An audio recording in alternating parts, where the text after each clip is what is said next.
Bismillahirrahmanirrahim. Alhamdulillahirrabbilalamin. Wassalatu wassalamu ala asyrafil anbiya wal mursalin wa ala alihi wa sahbihi ajma'in.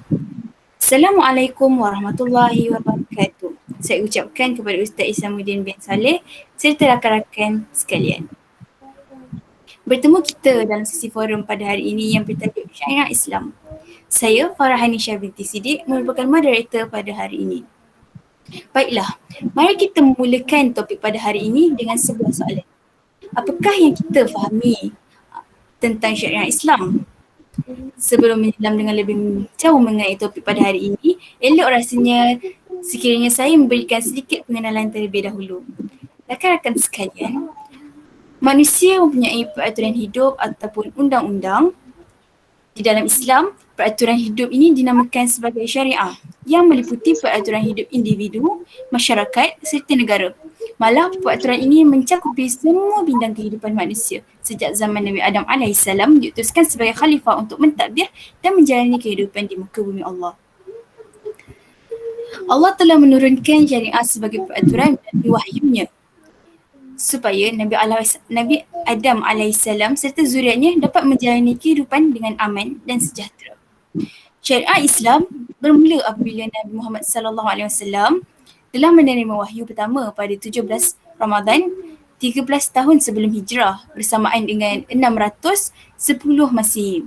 Wahyu telah diturunkan secara beransur-ansur sepanjang tempoh kerasulan Nabi Muhammad SAW. Tempoh kerasulan Nabi Muhammad adalah selama 23 tahun sebelum baginda wafat.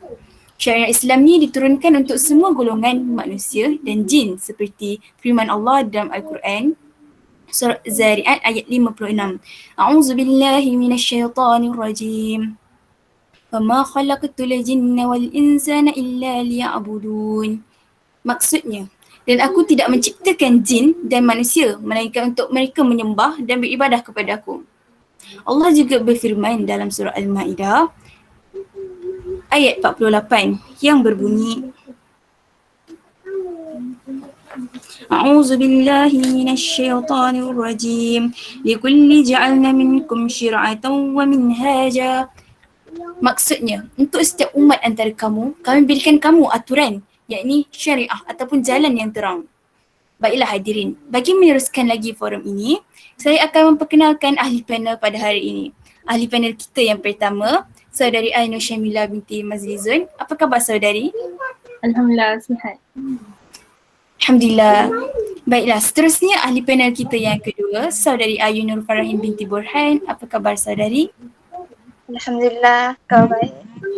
Alhamdulillah baik. Panel kita yang ketiga, Saudari Aina Zahira binti Muhammad Azman. Bagaimana keadaan saudari hari ini? Alhamdulillah. Alhamdulillah. Dan akhir sekali ahli panel kita yang terakhir, Saudari Auni Hayati binti Syafi'i. Apa khabar saudari? Alhamdulillah baik. Baiklah, tanpa membazirkan masa lagi, saya mempersilakan saudari Ainul Syamilah. Bolehkah anda memberikan definisi syariah Islam? Silakan saudari. Saya sebagai ahli panel yang pertama akan menjawab persoalan daripada moderator tentang apakah definisi sebenar syariah Islam. Syariah ini bermaksud dari segi bahasa, sumber atau jalan yang lurus. Manakala syariah dari segi istilah ialah hukum yang diperundangkan oleh Allah Subhanahu Wa Taala ke atas hamba-Nya melalui lisan Rasulullah Sallallahu Alaihi Wasallam. Hukum yang dimaksudkan ini ialah perintah Allah Subhanahu Wa Taala yang berkenaan dengan perbuatan-perbuatan mukallaf, yakni amalan dan aktiviti zahir manusia.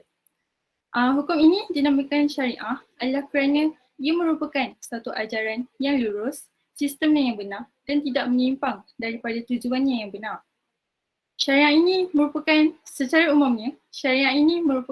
segala peraturan atau ketetapan yang diwahyukan oleh Allah Subhanahu Wa Taala kepada Rasulullah Sallallahu Alaihi Wasallam yang bersumberkan kepada hukum hakam di dalam Al-Quran dan As-Sunnah, iaitu yang berkaitan dengan bidang akidah serta perbuatan-perbuatan mukallaf sama ada hukum hakam qat'i ataupun zani. Syariat ini merupakan nas-nas wahyu. Dalam nas-nas wahyu iaitu Al-Quran dan As-Sunnah yang terpelihara daripada kesalahan yang ini maksum dan tidak terdedah kepada sebarang perubahan dan pindaan. Sebagaimana firman Allah, "Summa ja'alnaka 'ala syari'atin minal amri fattabi'ha wa la tattabi' ahwa'al ladzina la ya'lamun." Yang bermaksud, kesudahannya kami jadikan engkau, wahai Muhammad, dan utuskan engkau menjalankan satu syariat yang cukup lengkap dari hukum hakam agama. Maka turutlah syariat itu dan janganlah engkau menurut hawa nafsu orang-orang yang tidak mengetahui perkara-perkara yang benar. Secara oleh hal yang demikian, kita dapat takrifkan bahawa syariah Islam ini dapat ditarifkan sebagai syariah yang diturunkan oleh Allah Subhanahu Wa Taala yang merupakan khusus untuk agama Islam.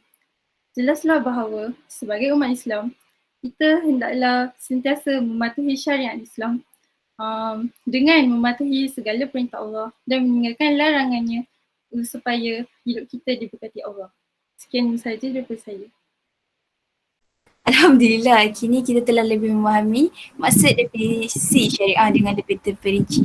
Seterusnya, saya mempersilakan saudari ahli panel kita yang kedua, saudari Adina Farahin. Soalan saya adalah, bolehkah anda menjelaskan kepada kami tujuan adanya syariah Islam? Teruskan. Terima kasih kepada moderator. Assalamualaikum warahmatullahi wabarakatuh. Saya ucapkan kepada Ustaz Isamuddin bin Saleh dan para panel yang hadir pada malam ini. Saya akan menjelaskan tujuan-tujuan syariat Islam. Antara tujuan-tujuan syariat Islam adalah menjaga nyawa, menjaga agama, menjaga akal, menjaga harta dan juga menjaga keturunan dan maruah. Yang pertama, menjaga agama. Agama merupakan satu keperluan kepada setiap manusia kerana ia mengatur kehidupan manusia dalam menyatakan hubungan dengan Tuhan dan hubungan manusia dan manusia. Untuk menjaga agama, Allah Subhanahu Wa Taala mensyariatkan jihad. Orang yang murtad akan dikenakan hukuman kerana mencemari dan merosakkan kemurnian agama. Yang kedua, menjaga nyawa. Untuk menjaga nyawa, Islam mengharamkan pembunuhan sesama manusia tanpa hak kecuali dalam bentuk hukum seperti hukum qisas. Firman Allah Subhanahu Wa Taala daripada surah Al-Baqarah ayat ke-179. A'udzubillahi minasyaitonirrajim. Walakum fil qisasi hayatu ya ulil albab bila'allakum tattaqun. Yang bermaksud, dan di dalam hukuman kisas ada jaminan hidup bagi kamu, orang-orang yang berakal fikiran, supaya kamu bertakwa. Yang ketiga, menjaga akal. Akal merupakan kurniaan yang paling bernilai kepada manusia. Tahukah anda bahawa menjaga akal mempunyai kaitan rapat dengan menjaga nyawa? Oleh itu, Islam mensyariatkan hukum-hukum khas untuk menjaga akal seperti mengharamkan arak dan disyariatkan hukuman hudud kepada peminumnya. Bukan itu sahaja, Islam juga mengharamkan segala yang boleh memabukkan dan boleh membahayakan seperti dadah, ganja dan sebagainya.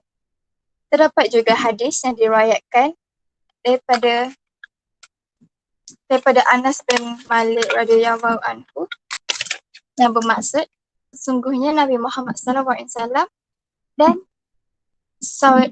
Saidina Abu Bakar merotan minum arak dengan pelepah dan sandal sebanyak 40 kali. Yang keempat, menjaga harta. Harta merupakan wasilah yang membantu manusia bagi mencapai kebahagiaan dalam kehidupan. Harta juga merupakan keperluan daruri, iaitu keperluan asas bagi kepentingan manusia. Untuk menjaga harta, Islam mensyariatkan hukum hudud kepada pencuri dan juga penyamun. Yang terakhir, menjaga keturunan dan maruah. Maruah merupakan fitrah manusia yang membezakannya dengan haiwan. Manusia dipuji atau dikeji kerana maruah. Bagi menjaga maruah, maka Islam menggariskan hukum perkahwinan dan kekeluargaan serta mengharamkan zina. Dengan itu, Islam mensyariatkan hukum hudud bagi penzina dan qazaf, iaitu orang yang menuduh zina tanpa membawa 4 orang saksi yang adil.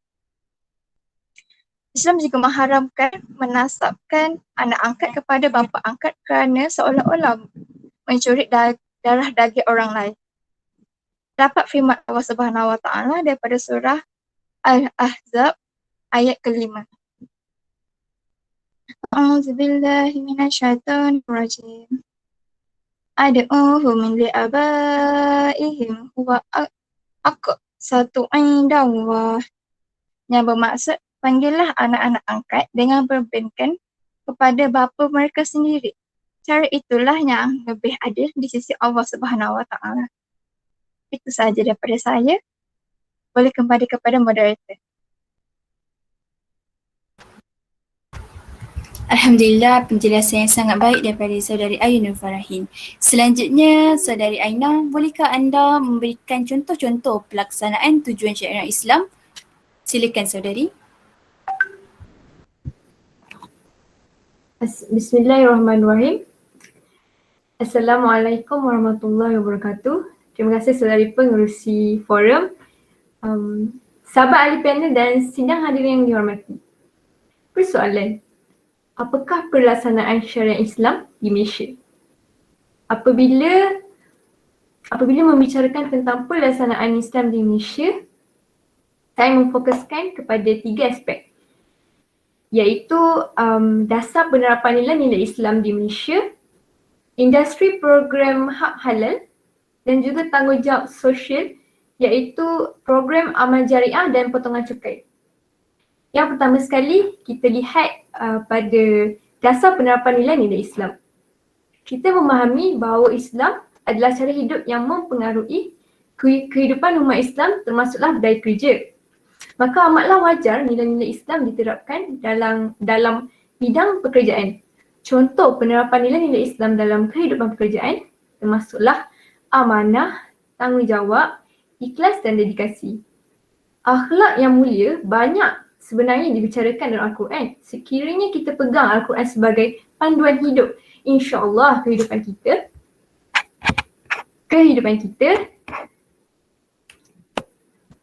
akan dirangkumi sentiasa dan berada di jalan yang lurus. Kesempurnaan syariah Islam juga didasarkan pada surah An-Nar ayat 89.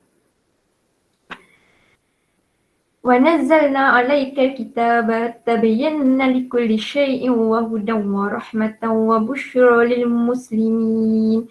Yang bermaksud, dan kami turunkan kepadamu Alkitab Al-Quran untuk menjelaskan segala sesuatu. Baik, seterusnya kita melihat contoh pelaksanaan syariah Islam dari aspek politik pula. Dasar penerapan nilai-nilai Islam dalam pentadbiran awam telah dilancarkan oleh Kerajaan Malaysia pada 1985 dengan matlamat agar perjalanan pentadbiran berpandukan kepada nilai-nilai yang benar dan perkhidmatan yang cekap dapat disediakan untuk rakyat. Dasar ini amatlah wajar dilaksanakan memandangkan Islam adalah agama rasmi Malaysia dan majoriti anggota pentadbiran awam adalah orang-orang Islam. Malahan lebih 60% rakyat Malaysia beragama Islam. Tayyib juga telah melakukan kajian lapangan terhadap 9 organisasi di Malaysia dan mendapati nilai-nilai Islam yang diamalkan termasuklah menyediakan bilik solat, memperuntukkan waktu solat, menutup aurat, mengadakan ceramah agama dan juga mengadakan doa mula dan tamat kerja dan melaksanakan accountability kepada Allah SWT. Okey. Selanjutnya, kita melihat dari aspek program hak halal. Dalam program hak halal,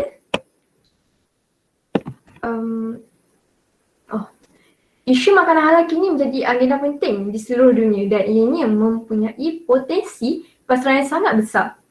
Malaysia sebagai negara perdagangan antarabangsa tidak terlepas daripada perkembangan produk halal antarabangsa. Apatah lagi lebih separuh daripada jumlah penduduk Malaysia penduduk Malaysia sendiri iaitu beragama Islam. Satu perkara penting yang perlu dimaklumi ialah produk halal bukan hanya ditujukan kepada orang Islam tetapi juga kini termasuk orang bukan Islam. Ini kerana halal bukan banyak bermaksud boleh dimakan mengikut kebenaran syarak tetapi terjamin dari segi kesucian dan kebersihan. Persis firman Allah Subhanahu Wa Taala, "Kulu min thayyibati ma razaqnakum waskuru lillahi in kuntum iyyahu ta'budun." Maksudnya, wahai orang yang beriman, makanlah dari benda baik yang halal yang telah kami berikan kurnianya kepada kamu dan bersyukurlah kepada Allah SWT jika betul kamu hanya beribadat kepadanya. Surah Al-Baqarah ayat 172. Tanda kasih dan sayangnya Allah SWT kepada hamba-hambanya yang beriman, maka diulang-ulang ayat tentang peringatan makan yang halal lagi baik. Kemudian diikuti dengan perintah bertakwa kepadanya. Tujuannya ialah supaya orang beriman sentiasa selamat, sihat dan dalam limpahan rahmat serta redanya di dunia dan akhirat. Berdasarkan rancangan Malaysia ke-9 pada 31 Mac 2006, Yang Amat Berbahagia Perdana Menteri Datuk Seri Abdullah Ahmad Badawi mengumumkan bahawa rancangan Malaysia ke-9 akan memacu Malaysia sebagai hub halal antarabangsa. Halal Development Corporation Berhad HDC ditubuhkan di bawah Jabatan Perdana Menteri dengan geran 25 juta pada September 2006.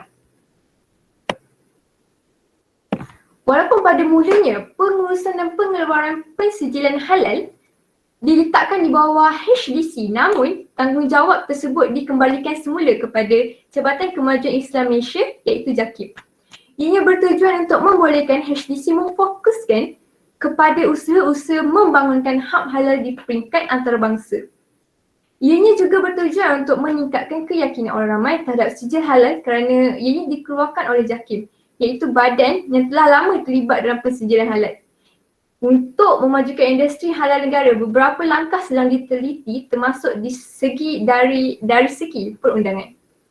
Hadirin yang dihormati, aspek kita yang ketiga ialah menggalakkan tanggungjawab sosial, program amal jariah dan potongan cukai. Kerajaan Malaysia telah menggalakkan agar sektor awam dan swasta melaksanakan tanggungjawab sosial demi kepentingan masyarakat. Usaha-usaha kerajaan ini dapat dilihat melalui pembentangan Belanjawan 2008 iaitu kerajaan telah mengumumkan program amal jariah dengan dana 50 juta untuk memperbaiki kerosakan rumah golongan miskin. Sehingga September 2007, sebanyak 4,600 rumah telah diperbaiki dengan belanja sebanyak 24 juta. Okey, yang kedua, kerajaan memberi potongan cukai kepada syarikat yang memberi sumbangan kepada projek menyuburkan budaya tanggungjawab sosial kerajaan. Kerajaan mencadangkan skop projek kemasyarakatan yang diberi potongan cukai diperluaskan kepada projek menambah pendapatan golongan miskin dan pemeliharaan alam sekitar. Itu saja. Terima kasih kepada pengurusi. Kembali balik. Terima kasih saudari. Baiklah, kini tibalah kita kepada perbincangan akhir kita. Saudari Auni Hayati, saya harap saudari dapat menyatakan akibat sekiranya tidak menjalankan syariat Islam. Silakan saudari. Terima kasih kepada moderator. Assalamualaikum kepada Ustaz Syamuddin, ahli panel dan rakan-rakan. Bagi menjawab persoalan daripada moderator, izinkan saya untuk menerangkan tentang akibat tidak melaksanakan syariat Islam. Isi saya yang pertama ialah masyarakat Islam akan hidup berpecah belah. Perkara ini berlaku kerana sikap umat Islam yang menjadikan Al-Quran hanya sebagai teori dan tidak mengaplikasikannya dalam kehidupan. Menurut Profesor Datuk Dr. Zulkifli Muhammad Yusof, Pengarah Akademi Pengajian Islam Universiti Malaya, berkata, hal ini banyak berlaku pada zaman kini kerana umat Islam hidup hanya berlandaskan teori Islam di atas kertas sahaja. Hal ini dapat dilihat dalam segelintir masyarakat Islam yang masih melakukan perbuatan mungkar seperti mengamalkan riba dan mencela di media sosial. Kesannya, wujud jurang dalam masyarakat kerana masyarakat dipandang serong dan dipulaukan daripada lingkungan masyarakat. Mengungkap isu seterusnya ialah terdedah dengan ideologi barat. Hal ini dapat dibuktikan dengan keadaan segelintir masyarakat Islam yang dikenali sebagai saintisme yang menolak kejadian yang tidak terbukti secara saintifik. Sebagai contoh, menolak perkara gaib seperti kewujudan syurga dan neraka yang disebut di dalam Al-Quran.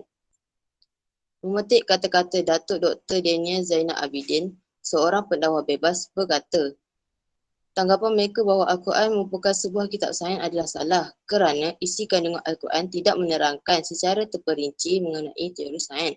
Sebaliknya, Allah menerangkan mengenai teori sains di dalam surah-surah tertentu. Al-Quran itu sifatnya mendahului zaman, maka sains bukanlah segalanya tetapi jika kena pada caranya dapat meningkatkan keimanan kita. Daripada Uthman bin Affan radhiyallahu anhu, baginda Nabi SAW bersabda, khairukum man ta'allamal Qur'ana wa 'allamah, yang bermaksud sebaik-baik kamu ialah yang belajar Al-Quran dan mengajarkannya. Bergerak kepada isi perbincangan kita yang terakhir iaitu merosakkan iman. Perkara ini dikatakan demikian kerana keimanan mereka kepada Allah tidak berlandaskan bukti, hujah dan dalil daripada Al-Quran dan Sunnah. Mereka ini terdiri daripada golongan yang tidak taat dan berani untuk melanggar perintah Allah. Mereka juga ialah orang yang tidak berilmu dan tidak menjalankan hukum Allah SWT. Allah berfirman dalam surah Fatir ayat 24, Innama yakhshallaha min ibadihi ulama, innallaha azizun ghafur, yang bermaksud sebenar-benar orang yang takut kepada Allah hanyalah kalangan hamba-Nya yang berilmu. Sesungguhnya Allah Maha berkuasa lagi Maha pengampun. Selesai sudah perbahasan saya, perbincangan ini diteruskan kepada moderator. Terima kasih saudari Auni. Akhirnya kini kita telah tiba di hujung acara forum kita pada hari ini. Untuk menyimpulkan segala yang telah dibincangkan tadi, saya dapat menyatakan bahawa syariat Islam merupakan satu sistem perundangan yang lengkap, adil, menyeluruh dan merangkumi seluruh aspek yang bersangkutan dalam kepentingan manusia. Syariat Islam yang bercirikan Rabbani ini sudah pasti akan dapat menegakkan keadilan dalam sebarang pertikaian di antara sesama manusia. Di samping ianya pasti dapat mengimbangi seluruh keperluan dan kepentingan manusia. Kepatuhan dan ketaatan kepada syariat Islam sudah tentu akan membawa kehidupan manusia kepada kebahagiaan bukan sahaja di dunia, bahkan akan berpanjangan di akhirat. Sebagai orang Islam, pesanan untuk kita semua adalah kita perlulah mengamalkan syariat secara keseluruhan dan mempraktikannya dalam kehidupan kita. Seperti firman Allah dalam surah Al-Baqarah ayat 208. A'udzubillahi minasyaitonirrajim. Ya ayyuhallazina amanu udkhulu fi silmi kaffatin wa la tattabi'u khutuwatis syaitan innahu lakum aduwwun mubin. Sadaqallahul azim, yang bermaksud, wahai orang-orang yang beriman, masuklah ke dalam Islam secara keseluruhan dan janganlah kamu ikuti langkah-langkah syaitan. Sesungguhnya ia musuh yang nyata bagimu. Akhir kalam, saya mengucapkan ribuan terima kasih kepada ahli-ahli panel kita pada hari ini kerana dapat memberikan penjelasan yang sangat baik. Ucapan ribuan terima kasih juga saya ucapkan kepada para pendengar setiap Ustaz Hisamuddin juga sepanjang forum ini. Saya akhiri forum pada hari ini dengan seperangkap pantun. Kalau ada sumur di ladang, boleh kita menumpang mandi. Kalau ada umur yang panjang, boleh kita berjumpa lagi. Sekian sahaja daripada kami. Wabillahi taufiq wa hidayah. Wassalamualaikum warahmatullahi wabarakatuh.